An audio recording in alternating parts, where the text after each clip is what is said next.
Good evening, good evening. Welcome to the Caring Orchid Foundation, Caring Orchid Promise Talk Radio Show, brought to you and sponsored by Don Diva Enterprises. I would like to say welcome back, everybody. This is me coming back after a long hiatus of taking some time off, self-caring, and taking time to work on mental health.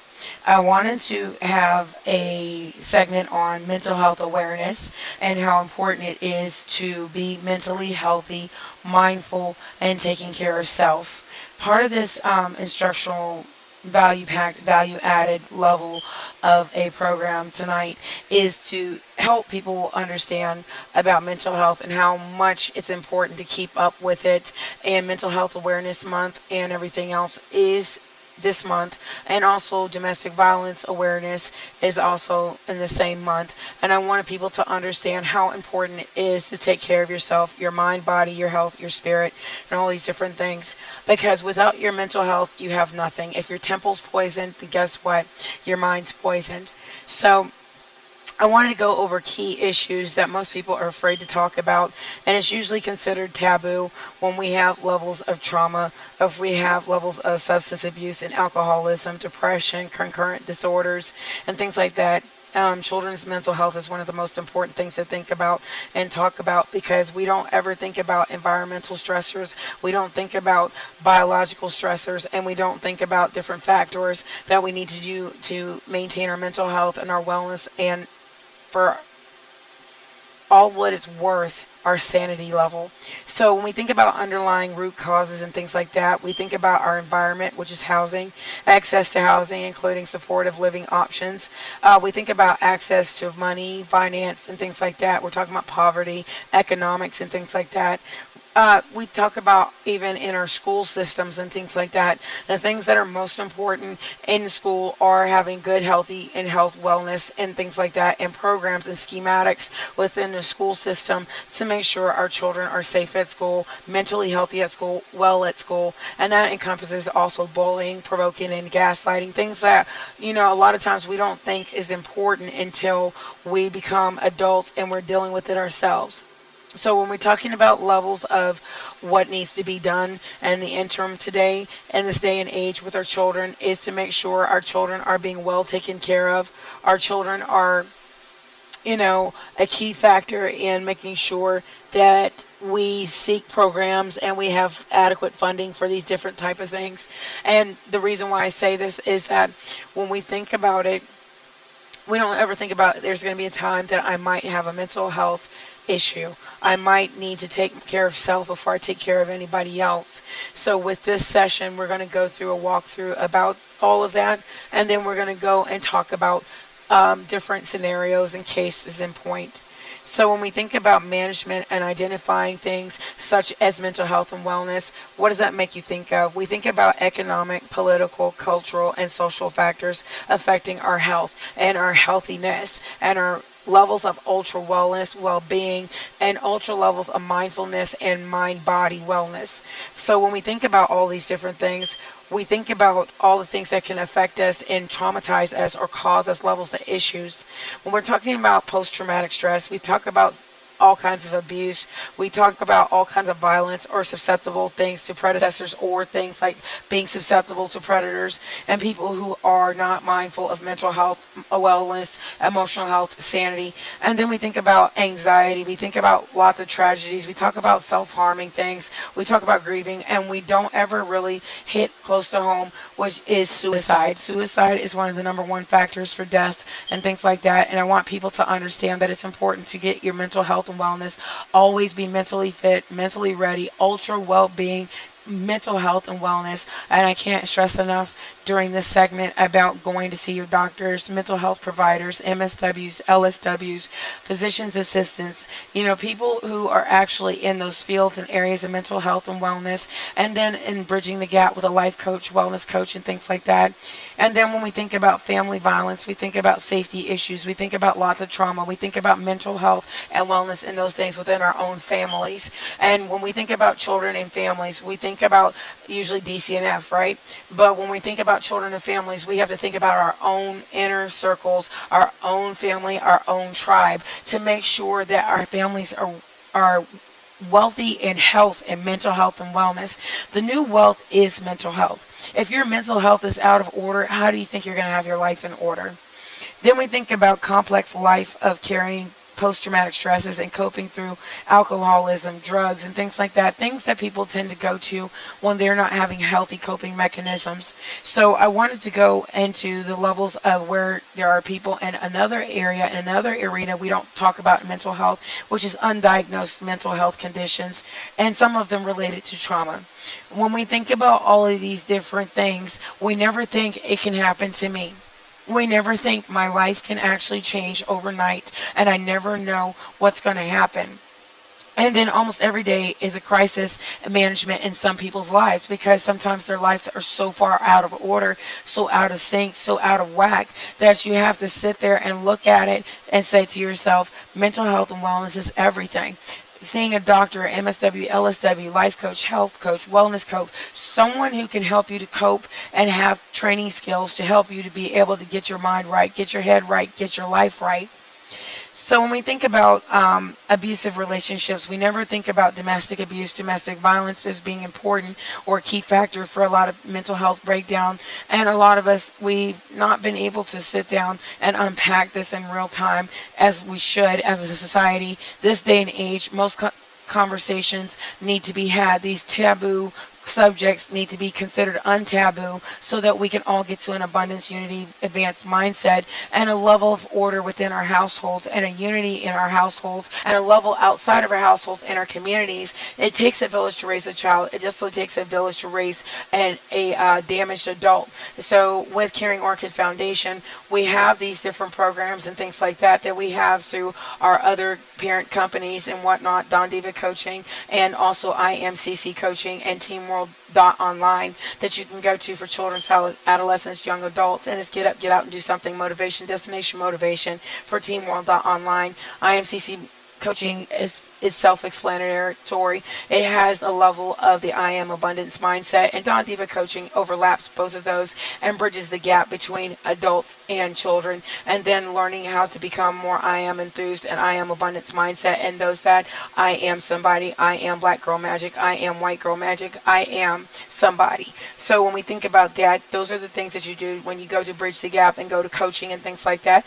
Or like I always recommend is always see a psychiatrist, psychologist, a doctor, get med management, go in and get the help that you need. Because one thing you can't ever do in life is not ask for help. There's no stupid question. There is no way to feel bad about going to get help. In fact, the bravest person in the room is the one saying, I'm not okay, and it's okay not to be okay, and I need to go see someone to help me become okay. I am becoming okay. I am getting to a point of healing. I am going to work on my mental health. Those are things that we have to say in our I am abundance mindset, and also in our mental health mindset, is to make it healthy and okay to go see somebody. It is nothing wrong with saying, you know what, my life is a dumpster fire. I don't know what's going to happen next, and I need somebody to guide me. That is what Caring Orchid Foundation and our parent companies are for, and other community partners that we will be continuing to work with and things like, for you to be able to seek the therapies and the resources that you need if we're not able to provide it through Caring Orchid Foundation. Now, with that, we think about people who have been in abusive relationships and domestic violence as a key factor for mental health breakdown, but we're not also talking about, diagnosed with trauma without the services being available and provided in this world. There are more people who are more messed up, dysfunctional than there are services out there. So we're taking on that initiative to work towards helping with those services and resources to be able to serve as a bridge to the gap to help the community and the greater community of Atlanta and the greater community of Pensacola, Florida. And I want to make sure that we understand that there's levels of mental health everywhere, all over the world. Eventually, Caring Orchid will be going international, and we want to be able to stand there and be able to help in those interims of doing that. So when we think about other things that can happen within our community, we think about community and family violence, and we think about how some things are predecessors to people having emotional breakdowns, mental health issues, and whatnot. And we think about victims of abuse becoming victims of a system. And with that being said, we have to talk about the systems that don't have enough funding, enough money. We're talking about DCNF, we're talking about our police departments, we're talking about our court systems, we're talking about family, we're talking about different things like that. The adequate resources to help someone when they're having an emotional breakdown, mental health breakdown, or not able to care for themselves otherwise as they normally would at a normal pentameter. So when we think about post-traumatic stress disorder, CPTSD, PTSD, things that are in mental health communities, and we never speak about the traumas of being a civilian and having combat stress of living life. Life today is different in the digital age. Everything is right now. Everything is right there in your face. So sometimes we don't have time for recovery. We don't have time to sit down and say, am I okay? Am I well? Is my emotional mental health, my sanity intact? And then on top of that, we have to think about levels of bullying, the things that go on in this day and age. I never thought I would say that this day and age that bullying is prevalent. It's prevalent with adults, teenagers, adolescents, and even with adults. And then when we think about these different things, that affects a person mentally, emotionally, financially, physically, economically, in the workplace environments and things like that. And dealing with the effects of trauma and grief and stress and anxiety amongst children, adults, and young adults, and special classes such as special needs. And just being that I really focus on special needs as well, because that's one of the hidden classes of people who usually fall through the cracks, because it's harder to diagnose and it's harder to treat people who are of special needs or of neurodiverse or other classes of special protected Title II disability rights and things like that. And we have to look into those different things in the systems that are broken. Then we think about school and, people who have to be schooled on the educational value of getting mental health treatment and being able to understand that facilities have to do better about mental health treatment, making sure that there's proper diagnosis, proper treatment, and making sure that the patient is adequately treated, and the levels of months, weeks, even if it's 2 years, 3 years, 4 years of treatment, and adequate specialty treatment for those classes of co-occurring disorders.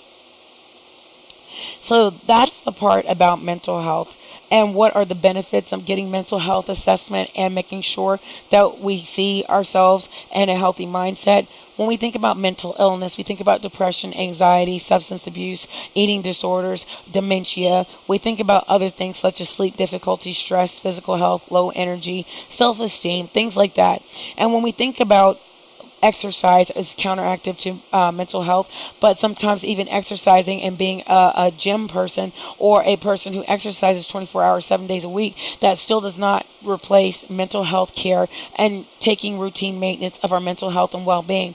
Nowadays, insurances should have mental health care as part of those things, and I think some insurances like Humana, insurances like Cigna, Aetna, United Healthcare, WellCare, and things like that have those services.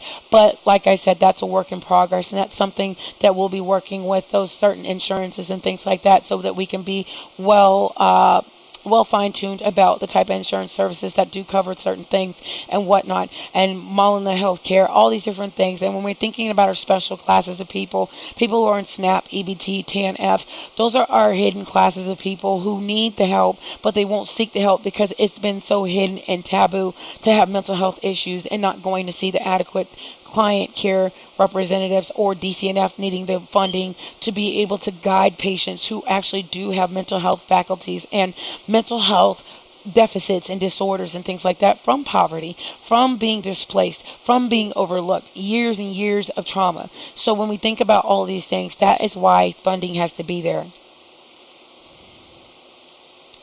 So when we think about all of that, that is part of mental health, and finding ways for positive levels of proactive protective factors.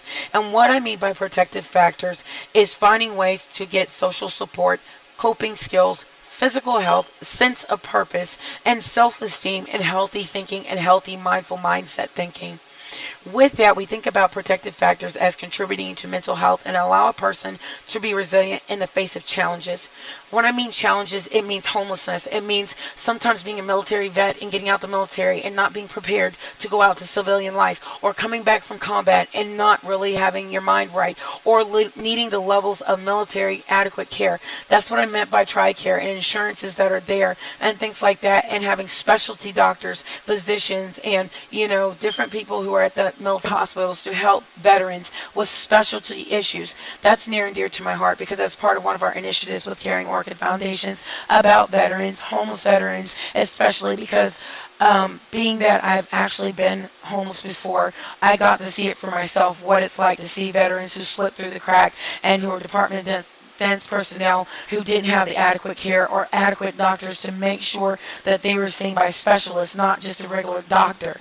And when we think about a military doctor, we think about a person who's like mashed in a tent, taking care of all different things. But those specialty doctors, those things that are needed even in the civilian sector, and when they are post-active duty and going into retirement, being able to have TRICARE, post-secondary TRICARE that they pay for to be able to get the adequate services. So with that being said, we talk about those things, and someone with a lot of protective factors such as a strong relationship, healthy coping skills, and mental health coping skills and things like that will have a better equipped to overcome life obstacles that get thrown at them. So part of our initiative is to make sure that people understand obstacles are going to happen in life. Hardships are going to happen in life. It's all in how we take it and how we deal with it.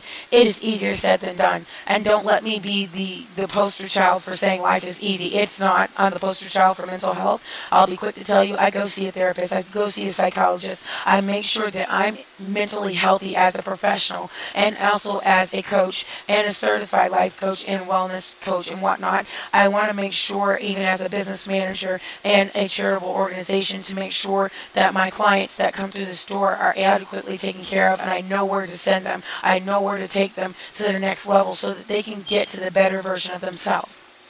And with that being said, I want people to understand many protective factors are out there and they're in your locus of control. What I mean by locus of control is finding ways to be able to get adequate care, adequate treatment, adequate successful levels of assessment, and then on top of that to get into the I am abundance mindset and get yourself together and get your mind right, get your head right, and an ultra level of wellness, well-being, mental health, and wellness. And then when we think about, for example, genetics, the neighborhood where you grew up, a family cannot be changed. However, plenty of factors can be controlled. You can choose the people in your life, how to cope with problems, and how you will spend each day. That is also if going and making sure that you get the adequate care and the adequate services are there, and you have the adequate knowledge put forth in front of you so you can take that small step. That paradigm of coaching, one small step means a breakthrough. It means it gives you a time and a place to be able to go somewhere and get the help that you need and the adequate assessments and the people to help you. One caring, small act in kind goes a long way. And with that being said, when we talk about protective factors, we talk about the scales to indicate how well you have protective factors and coping mechanisms outside of mental health and outside of mental health facilities and your environment, making sure that your social support, ability to talk about problems, people to ask for practical help, and then on top of that, feelings of love, intimacy, and being included, unity, abundance, advancement, everybody included. I am unified. I am a community. This is a unity community, especially like the community that I come from, where I am abundance mindset. And in that interim, we have to make sure mental health is at the top tier of that, behavioral, emotional, and then making sure that we bridge the gap in between with that fine line of understanding the top peak is your mental health intact.